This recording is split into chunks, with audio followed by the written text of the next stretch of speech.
이거 또 미쳤네요. 미쳤어. 한국이 다시금 기사회생합니다.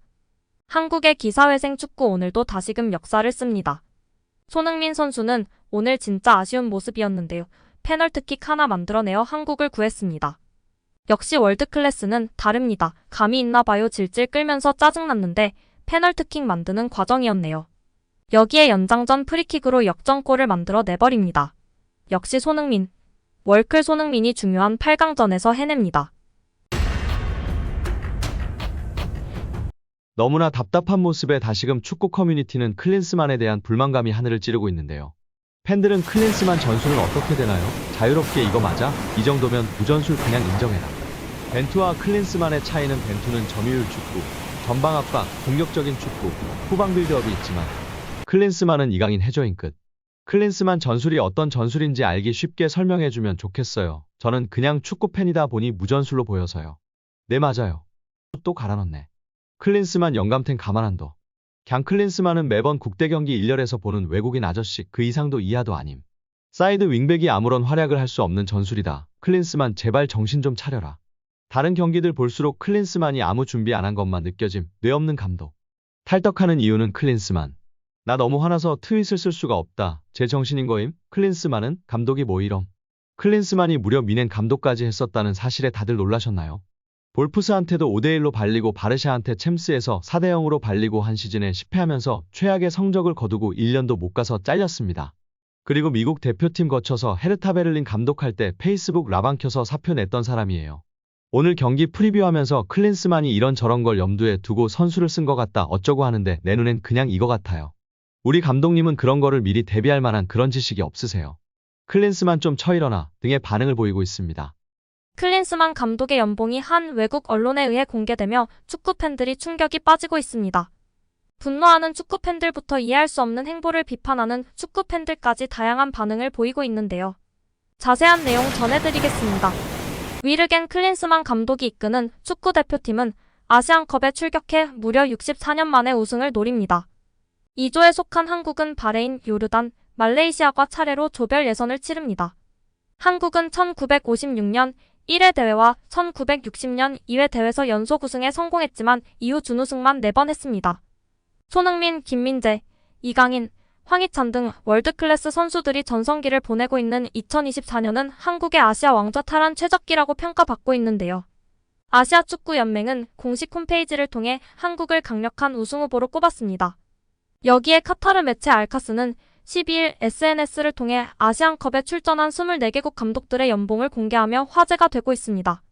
사우디를 지휘하는 로베르토 만치니 감독이 무려 2,200만 달러 약 289억 원의 연봉을 받아 단연 1위에 올랐습니다. 2위는 바로 클린스만 감독이었는데요. 클린스만은 220만 달러 약 29억 원을 받아 2위입니다. 공교롭게 3위가 파울루 벤투 한국 대표팀 전 감독인데요. 현재 190만 달러 약 25억 원을 받는 벤투는 2018년부터 2022년까지 한국 대표팀 최장수 감독으로 재직했습니다. 벤투는 2022 카타르 월드컵에서 한국을 16강으로 이끌어 능력을 인정받고도 재계약에 실패했습니다. 대한축구협회는 벤투와 계약 기간을 두고 이견을 보였었는데요. 결국 축구협회는 석연치 않은 과정 끝에 클린스만을 감독으로 선임했습니다. 결과적으로 축구협회가 검증된 지도자를 놔두고 더 비싼 가격에 클린스만을 앉힌 셈입니다. 국내에 상주하며 조규성 등 유망주를 발굴한 벤투와 달리 클린스만은 대부분의 재임 기간을 미국과 유럽에 상주하고 있는데요. 클린스만은 ESPN 패널로 출연하며 투잡 논란까지 일으켰습니다. 공교롭게 ESPN은 한국의 아시안컵 우승 도전을 다루며 클린스만 감독을 변수로 지적했습니다. 클린스만 감독이 ESPN 축구 패널로 활약하고 있지만 한국의 약점으로 평가받고 있습니다. ESPN은 클린스만 감독은 국내에서 심각한 회의론과도 싸우고 있다. 클린스만은 한국으로 이주하겠다는 약속과 달리 부임 후 많은 시간을 캘리포니아 자택에 있었다. 웨일즈 주장 아론 램지에게 유니폼을 요청한 사실도 멍청한 짓이라는 꼬리표를 달고 있다며 클린스만을 둘러싼 논란까지 소개했습니다. 제대로 믿는 도끼로 발등을 찍힌 셈인데요. 클린스만은 아시안컵에서 성적으로 증명하겠다고 호언장담했는데 그의 감독 커리어에서 메이저 대회 우승 타이틀은 없다. 전 팀에서 그가 감독으로서 전술적으로 무능하고 대처가 부족하다는 지적까지 한 ESPN입니다. 과연 클린스만이 높은 연봉에 어울리는 우승컵을 가져올 수 있을까요? 모든 것은 결과로 증명을 해야 할 것 같습니다. 지난 사우디전 영웅이 된 조규성은 다시 선발 복귀를 했습니다. 해리 수타와 대결했습니다. 수타는 2m 센터백으로 아시안컵 출전 선수 중 가장 장신인데요. 스코틀랜드 태생인데 어머니의 나라인 호주를 택했습니다. 던디 유나이티드에서 뛰다 잉글랜드 챔피언십의 스토크 시티로 가며 잉글랜드 무대에 발을 담갔습니다. 스토크에서 초반엔 타팀 임대 생활을 했는데 플리수드 타운에서 좋은 모습을 보였던 선수입니다. 공중볼 장악과 상대 공격수를 찍어 누르는 힘이 매우 좋아 스토크에서 좋은 평가를 받았습니다. 이후 레스터 시티로 이적해 프리미어리그에 발을 담갔습니다. 점프거리가 높고 위치 선정이 훌륭한 수타에게 조규성은 고전했고 경합 상황마다 밀렸습니다. 전반엔 거의 존재감이 없었고 후반에도 마찬가지였습니다. 활동량은 많았어도 이렇다 할 슈팅 기회도 포착하지 못했습니다. 결국 조규성은 후반 24분 이재성과 교체돼 나갔는데요. 발도 느리고 제공권이 장점인데 전혀 싸움이 되질 않아 답답한 모습이었습니다. 오히려 빨리 교체 아웃을 통해 변화를 주지 않는 클린스만이 정말 대단하다고 느껴졌습니다. 너무나 답답한 모습이었는데 계속 안 빼다가 후반 24분이 돼서야 교체를 했습니다. 한국은 주도권을 완전히 쥐고 있었으나 슈팅 찬스를 만드는 데는 힘들었는데요. 유효 슈팅 숫자가 호주보다 적은 모습을 보이는 등 점유율만 가져가고 효율적인 축구를 하지 못했습니다.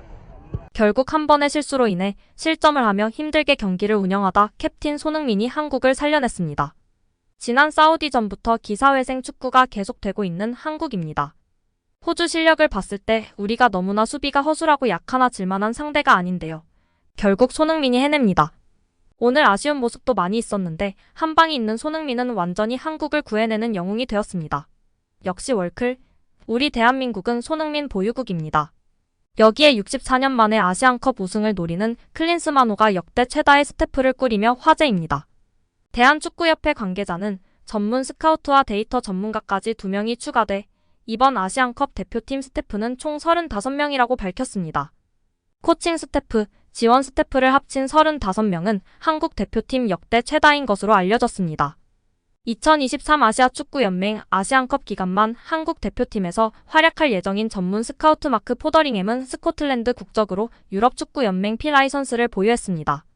과거 헤르타 BSC 코치 등을 하며 지도자 경험도 갖춘 인물입니다. 포더링햄과 함께하는 데이터 전문가는 크리스 록스턴인데요. 영국 국적의 그는 2022 피파 전력 분석팀장 등을 역임했다고 합니다. 포더링햄은 이미 팀에 합류했으며 록스턴은 15일 바레인과의 대회 조별리그 2조 1차전부터 함께하는데요. 아울러 물리치료사도 2명 추가로 뽑아 기존 4명의 물리치료사와 함께 선수단 전체에 힘을 보탤 예정입니다. 오늘 영상은 여기까지입니다. 끝까지 시청해주셔서 감사합니다. 늘 건강하시고 더 좋은 영상으로 찾아뵙겠습니다. 구독과 좋아요도 잊지 마시고 부탁드립니다. 감사합니다.